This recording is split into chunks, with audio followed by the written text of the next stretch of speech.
What's going on, YouTube? It's NoChainzz coming to you live from PC Plaza, and I'm here with another commentary. We are back for another episode of my Philadelphia Eagles franchise here in Madden 16. We are finally into week 10 of the season, where we will be facing off against the Miami Dolphins, who come into this game with a record of 2-6, which is completely opposite of ours, as we come into the matchup at home as a 6-2 football team. And we played pretty well and really weathered some storms to be playing at such a high level. We've dealt with a few significant injuries, one of them to Darren Sproles. He has a fractured shoulder blade and will not return for the remainder of the season. But probably the most significant injury we've dealt with was the one to Sam Bradford, who went out for 5 weeks. RG3 came in and got wins in each one of those games, which is where the Eagles have started their win streak that they're on right now. Last week, you guys saw they got a victory versus the Dallas Cowboys team, who was playing at a very high level. That was a really hard-hitting, hard-fought game for this team. But in the end, we were able to come out on top by a 1-point margin, and that put us in first place for the NFC East. And in this game versus the Miami Dolphins, we'll be looking to extend our winning streak to 6 games, as we are on a 5-game winning streak coming into this game. And this is a game that the Eagles should win. This is a 2-6 football team.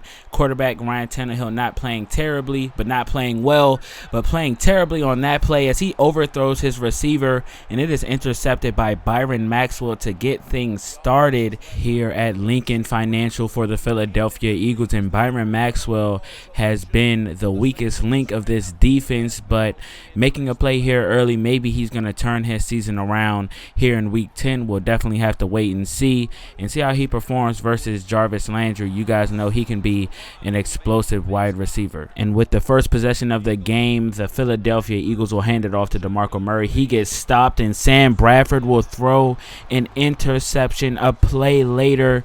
And this is not how we wanted things to start out offensively. We wanted to get into a groove and definitely put some sort of points up on the board with our first possession to put our foot on the throats of this team, or at least apply some pressure, because we're the much better team. Our record says it. The way our players are playing does not show that today so far. Sam Bradford turning it over early. Sloppy play by both quarterbacks so far. Our defense is coming out and trying to give our offense another chance, and on 3rd down and 11, we will get the stop. Jalen Watkins makes yet another play on 3rd down and brings down Miller for a loss on that play, and they will need to punt, and their punter is able to pin us within the 5-yard line all the way down to the 2-yard line, and that definitely makes things tougher for this offense. We were able to gain 7 yards, and then we're going to Zach Ertz, but he will drop the football, and we will need to punt again, and the Miami Dolphins offense has yet another chance to get on the board. First down and 10. Tannehill is going to scramble and pick up about 11 yards. A flag is down. However, that's going to be on the defense. This time it's Byron Maxwell who gets caught holding on that play, but they're actually going to decline it and let that 11-yard scamper by Ryan Tannehill stand. But later they are still facing 3rd down and 12 all day for Tannehill. He's going to find Stills on the right side for a nice gain, and they are inside the 40-yard line now.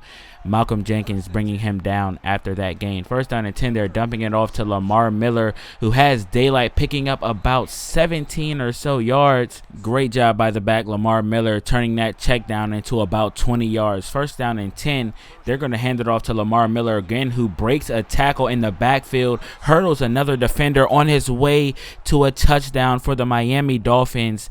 A nice rush by Lamar Miller that time, taking the contact, eluding the tackle, and then hurdling at the end of that run to put the icing on the cake, or the punctuation mark on the sentence. And 6 points for his Miami Dolphins is what he earns there. And a great play, like I said, by the Dolphins. Our defense got there in the backfield, had about 3 defenders back there, but could not wrap him up. And this team is usually disciplined when it comes to tackling, but not on that play. We are down by a touchdown in this game. Now our offense is back on the field, trying to gain some rhythm and momentum and get on the board as a response to their touchdown drive. Sam Bradford is trying to make that happen, but will overthrow Zach Ertz and he will go down on the play. He is injured. Stay tuned for more information about the injury, but Sam Bradford goes down yet again, and RG3 gets another chance here on the read option, but he will be brought down for a loss. But Sam Bradford is going to have an abdominal tear and will miss another 5 weeks. Last time he went out with a broken rib. This time it's an abdominal tear.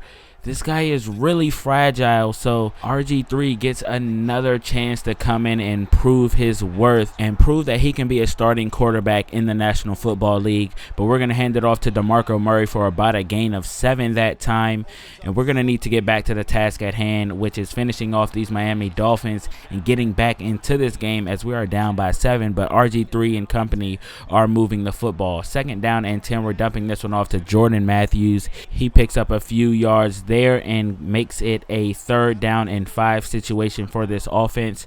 RG3 is back to pass, rushing, gonna scramble and pick up the 1st down and about 8 yards that time, and we have a new set of downs. We're gonna hand it off on 1st down to DeMarco Murray, who picks up about 9 yards that time. 1st down and goal. Griffin is back to pass and under pressure and will be brought down by Coleman for the sack. 3rd down and goal.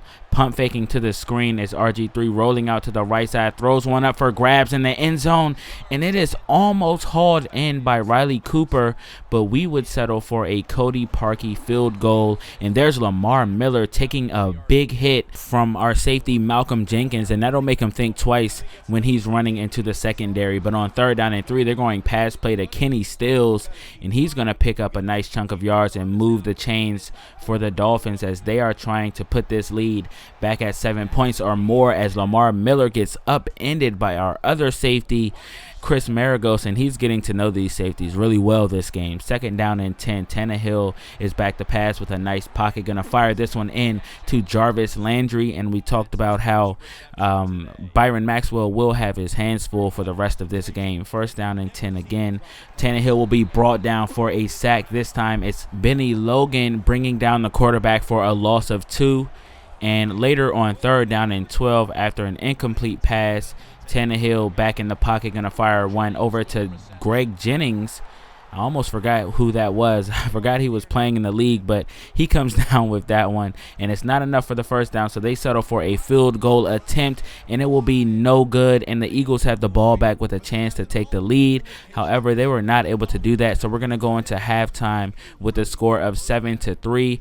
It's been an eventful first half. Our quarterback went down, and we haven't been able to score, and we're losing to a 2-6 football team. So you can bet that Chip Kelly will change the game plan at half and have his team coming out singing a different song and then actually take control of this game as they are expected to and should be doing. So 1st down and 10. We're going to get an interception by Malcolm Jenkins flying through the air, coming down with the interception as Ryan Tannehill was firing this one over to the left side.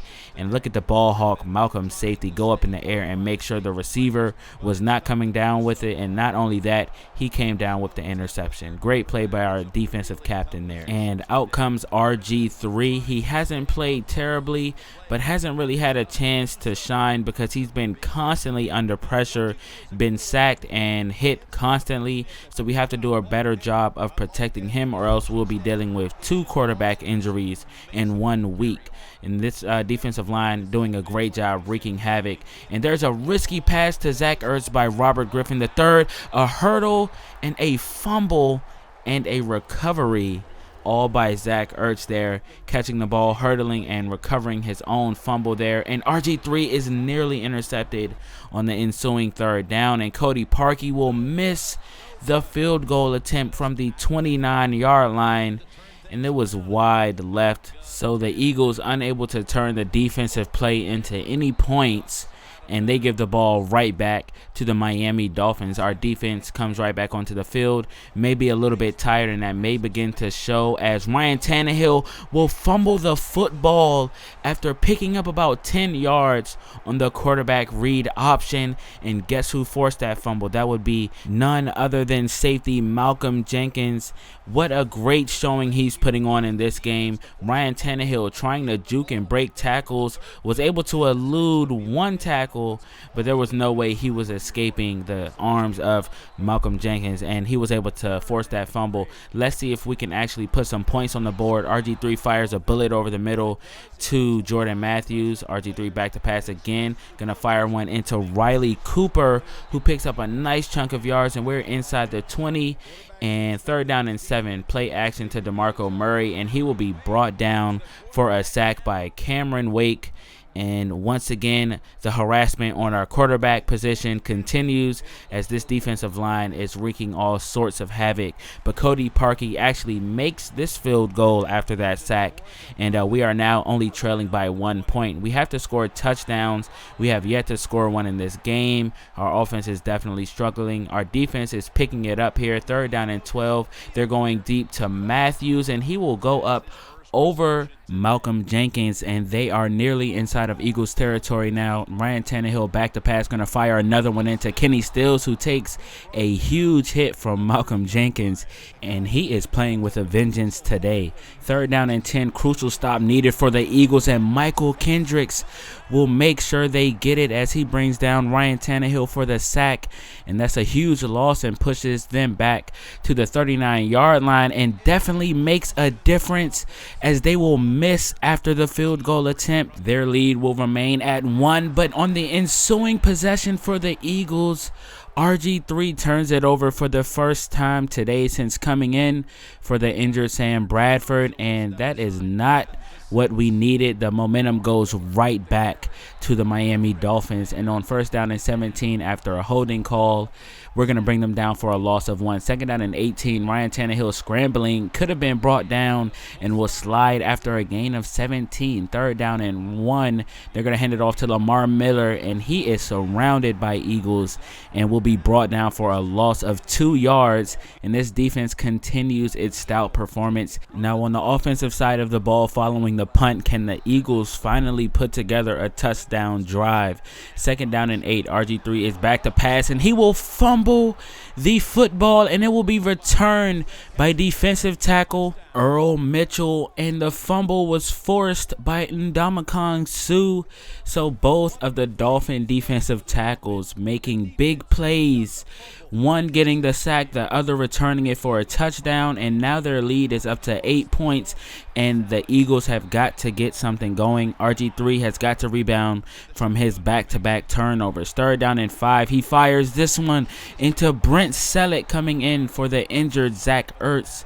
And we are now inside the red zone officially. 1st down and 10. We are going screen pass to Christine Michael with a burst of speed to the outside and scoring a touchdown for the Philadelphia Eagles. And we have a chance to tie this game up if we can get the 2-point conversion.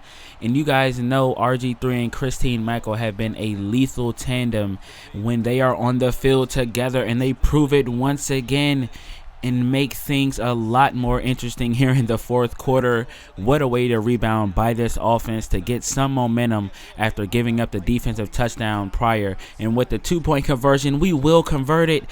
Brent Selleck coming in clutch, the next man up, and making some big plays for this offense.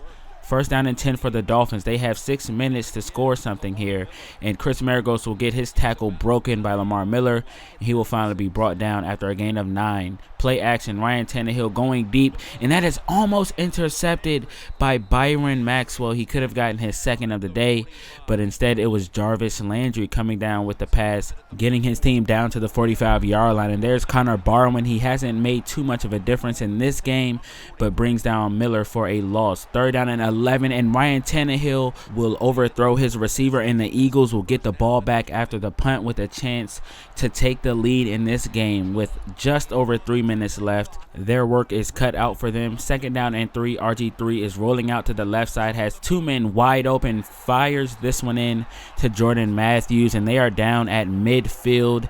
1st down and 10. They are a few yards away from field goal range, so let's see how we can manage the clock and put some points on the board. And we pick up a 1st down, And we are at the, let's see what yard line that is. We're at the 40 right now. First down and 10 with a minute left. We're going to Christine Michael, shrugs off a tackle and picks up about 5 that time. Third down and 3. Christine Michael will be stopped and will not be able to pick up the first down.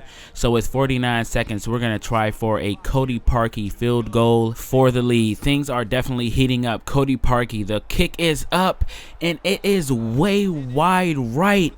And Cody Parkey shanks the possible game-winning field goal, and his teammates are looking at him with shame. He could have just cost the Eagles the game. This is a tight one. Let's see if the defense can make a stand. The Miami Dolphins are out of timeouts. First down and 10 from the 39. They're going to Jordan Cameron. That's a gain of about 10 there. First down and 10. Fletcher Cox gets to the quarterback, and that pass is incomplete. 19 seconds. Third down and 10. Tannehill under center, rolling out, and will be brought down, and he will fumble the football. Fletcher Cox with the sack fumble recovery by Cedric Thornton. No one in front of him, and he will walk into the end zone for the touchdown. The defense comes up huge once again. With 8 seconds left, the Eagles lead by 6. The defense has really outperformed themselves in this one. They go out. Not only do they get the stop, they score the touchdown and seal the victory for the Eagles, barring a miracle Hail Mary on the ensuing 8-second drive. They actually have no time on the clock after a penalty. They're going all the way deep, and it doesn't look like it'll make the distance, but it will fall incomplete, and the miracle victory for the Philadelphia Eagles is now in the books, and they move to 7-2 on the season, and RG3 remains undefeated as a starter when filling in for Sam Bradford, and the defense has really helped him out with that. The run game, Christine Michael, man, he has such a great supporting cast on offense, I think, but the defense really they all get game balls after this one. Everybody performed well. Even Byron Maxwell pitched in with an interception, and when that happens, you know it's going to be a good defensive showing. But on the offensive side of the ball, RG3 had 2 turnovers, did throw that 1 screen pass touchdown. Definitely not an adequate performance for my quarterback, so I definitely want to see that improve. DeMarco Murray with 54 yards on the ground. Not terrible, but definitely not where we need it to be. And then Jordan Matthews, of course, pitching in where he could. 59 yards, 6 receptions. Zach Ertz, 3 receptions and 73 yards. Actually went down in this game as well. Overall, I'm just really disappointed with the offensive showing this game. I may shake things up with a change on the depth chart as far as the running back position, so stay tuned for that as well. You can expect for Christine Michael to go up. But moving on to the defense, Malcolm Jenkins really outdid himself today and really led this defense along with Fletcher Cox. So both of our defensive captains went out there and did a great job of leading this defense to the stout performance it had and ultimately won the game for the Eagles. But after last week's performance, you can expect this coming. Everybody saw this. Cody Parkey is finally going to be released, and we will be replacing him with Sean Sweesom, one of the best kickers on the market right now. So I went ahead and got him. We'll try him out, and if things go well, you can expect to see him in an Eagles jersey next year. But Cody Parkey, he had some issues in the beginning of the season kicking with his field goal percentage, and then got it together for a few weeks during our win streak. However, last week, that was my breaking point. I thought that was pretty much unforgivable how he shanked those two. But we'll see how things go with Sweesom. So I hope to see you guys in the next episode. Thanks for tuning in, and I'll see you guys then. Later.